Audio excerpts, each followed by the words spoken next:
為咗係協助香港嘅企業應對人工智能帶嚟嘅私隱風險啦，咁同埋係協助佢哋符合私隱條例嘅要求啦。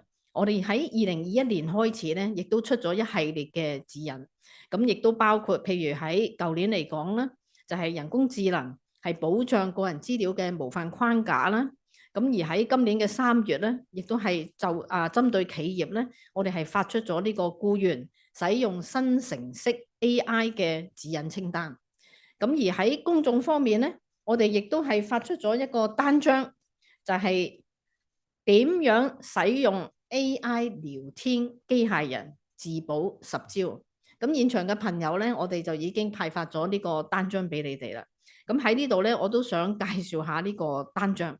咁呢個單張咧，其實主要咧就係教大家點樣你用 AI 聊天機械人嘅時候咧，可以更好咁樣保障自己。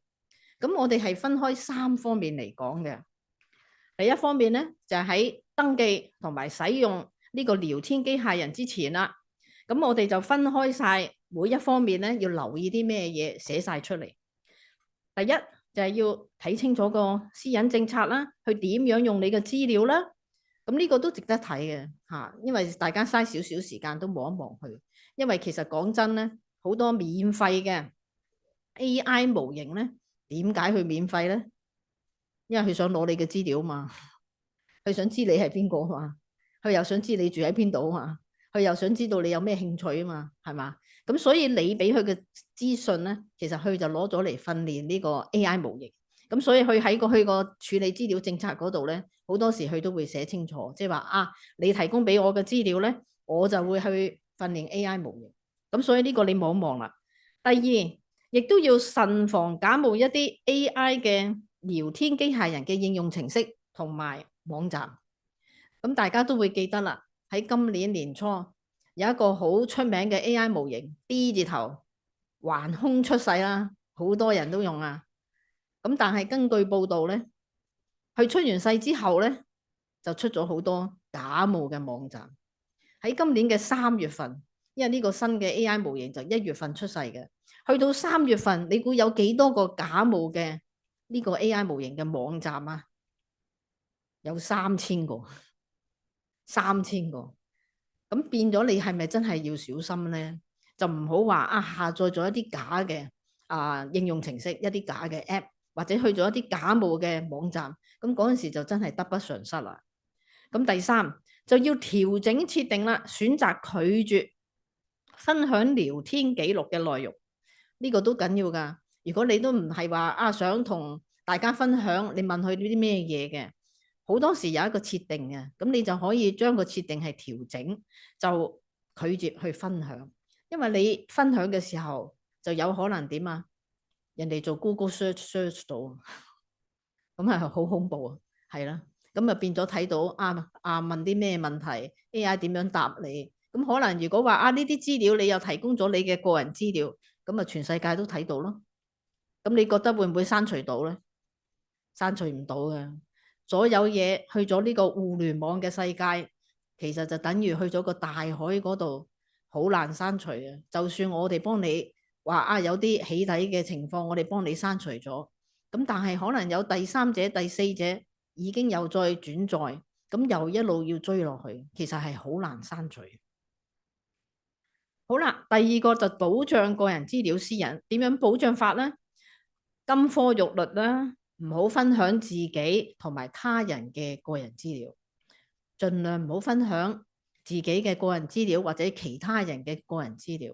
其實我用 AI 咁耐咧，佢又話我係台灣嘅著名歌星咧，我一路都冇話俾佢聽我係邊個，因為我費事教識佢啊嚇。咁呢個咧就我哋盡量自保啦，盡量自己保護自己啦。咁如果有需要，可以提交改正或者移除資料嘅要求。咁呢個當然啦，好多呢啲模型咧，其實你可以提出一個叫做 correction 嘅 request。如果你覺得有啲資料真係涉及你嘅，或者你覺得佢係有問題嘅，你係可以要求佢移除嘅。咁但係你頭先都記得嗰個個案啦，根本有啲資料，譬如話嗰個名人嘅生日咧，嗰個開發商都話我改唔到嘅。因為嗰個程式嘅限制我係改唔到。咁所以呢度要留意啦。